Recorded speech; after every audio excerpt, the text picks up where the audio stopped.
sedekah yang wajibnya duluan, kemudian baru sedekah sunat.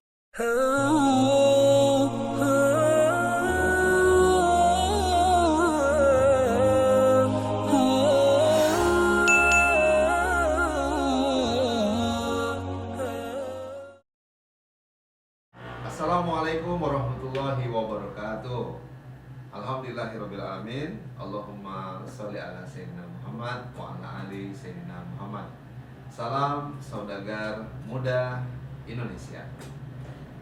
Alhamdulillah, bersyukur pada Allah, hari ini kita masih bisa beraktivitas dan semoga Allah meridhoi seluruh aktivitas yang kita lakukan. Bertemu lagi dengan saya Abi Yudi di channel Abi Yudi Official. Saya berdoa semoga menjadi dai trainer. Nah, saya akan menyampaikan tentang adab sedekah. Dalam bahasa Arabnya disebut adab as-sadaqah.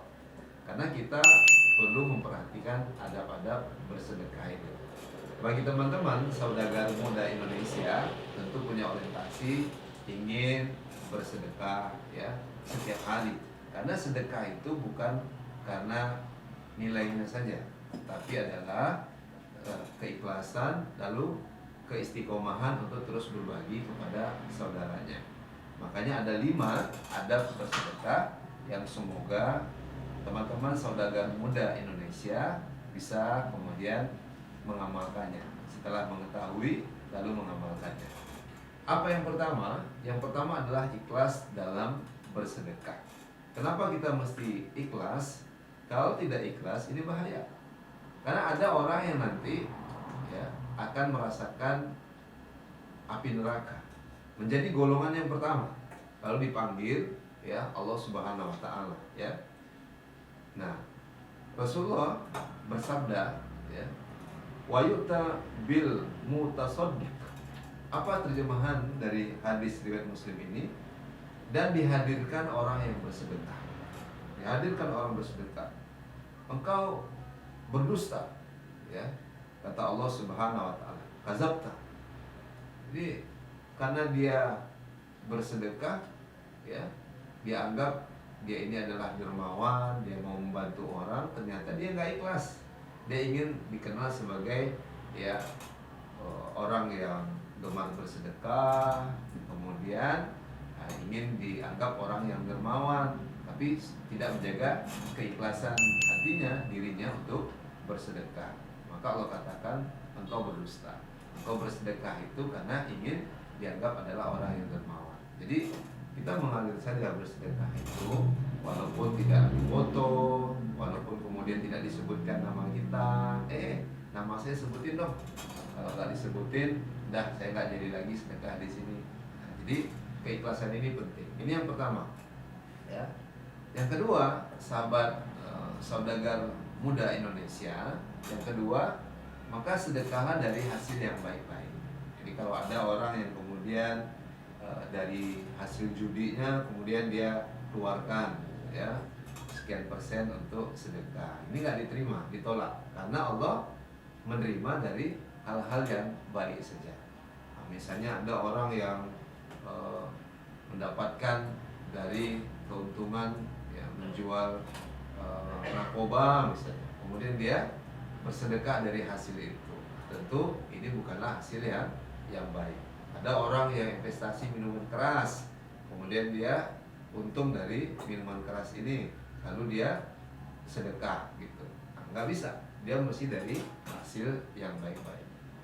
Saudagar muda Indonesia, adapun yang ketiga yang kita ingin sampaikan juga, mesti mempelajari kewajiban kita dalam bersedekah.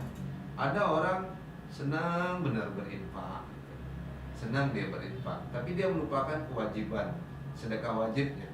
Ya, ada namanya zakat, zakat mal 2,5%, zakat fitrah 2,5 kg, ya, makanan pokok. Nah, seharusnya ini mesti dia keluarkan. Gitu.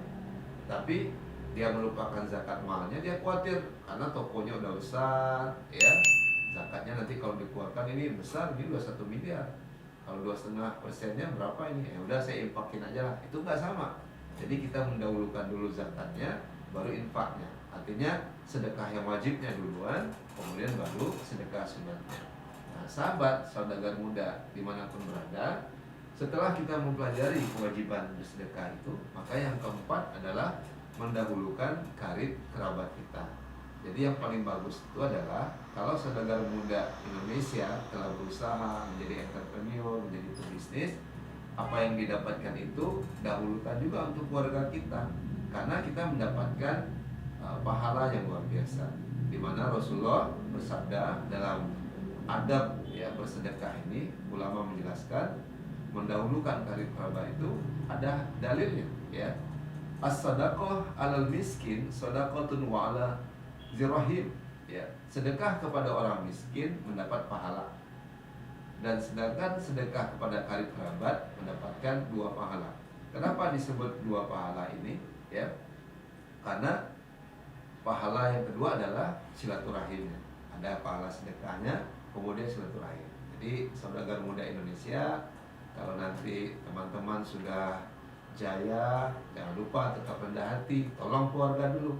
Yang susah, yang sulit, ya bantu mereka. Tidak benar kalau kita hidup ya hedonisme, kita kaya ya, kemudian kita menjadi sombong, melupakan kerabat kita.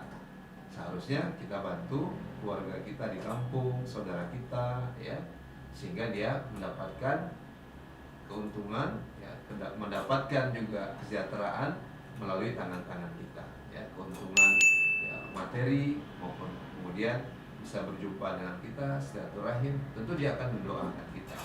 Ini yang disebut ya adab yang keempat dalam adab sedekah itu. Kemudian yang kelima ya, sahabat saudagar muda, tidak mengambil kembali apa yang telah kita sedekahkan. Jadi kalau ada teman-teman entrepreneur, saudagar muda Indonesia menyumbang ambulan misalnya di saat pandemi ini ya, begitu dia ingin mencalonkan dirinya menjadi wakil rakyat, ternyata di kampung itu tidak memperoleh suaranya, kemudian ambulannya diambil lagi, karpet masjidnya diambil lagi, karpet musolanya diambil lagi. Maka dengarkan ini ya, yang luar biasa dari Rasulullah Shallallahu Alaihi Wasallam, hadis riwayat Muslim nomor 1622. Masalul lazi yatasaddaqu summa yarji'u fi shadaqati kama salil qalbi. Perumpamaan orang yang bersedekah kemudian ia mengambil kembali mengambil sedekahnya kembali, itu seperti anjing. Anjing yang mana itu ya? Yaki'u summa ya'udu fi qaihi fayaquluhu ya, fayaqulu. Anjing yang memuntahkan sesuatu kemudian ia menjilat muntahnya itu kembali. Jadi ibarat anjing yang muntah kemudian dia menjilat muntahnya itu kembali. Jadi kalau ada saudagar muda Indonesia ya yang telah berdonasi, jangan ungkit-ungkit lagi. Kalau kita nggak senang lalu kita ambil lagi itu ambulannya, karpet masjidnya. Itu sama kita seperti anjing yang muntah kemudian menjilat muntahnya kembali. Nah, inilah yang nanti kalau kita tidak perhatikan, kita termasuk golongan yang pertama yang akan merasakan api neraka itu. Azabta, kamu berdusta. Walaupun kita udah bilang saya ini suka sedekah, ya Allah, tapi kamu berdusta, kamu nggak ikhlas, bahkan kamu minta-minta lagi apa yang telah kamu sedekahkan. Itu bahaya. Nah, sahabat, saudagar muda, Pak Yudi terus mendoakan ya untuk berusaha berniaga, jangan lupa untuk berbagi ya, untuk bersedekah, dan kemudian memperhatikan adab-adab dalam bersedekah itu. Insya Allah kita lanjutkan ya pada materi-materi yang berikutnya di Abi Yudi Official. Semoga menjadi inspirasi khususnya buat saudagar muda Indonesia. Salam cinta semesta dari saya. Subhanakallahumma wa bihamdika asyhadu alla ilaha illa anta astaghfiruka wa atubu ilaik. Assalamualaikum warahmatullahi wabarakatuh.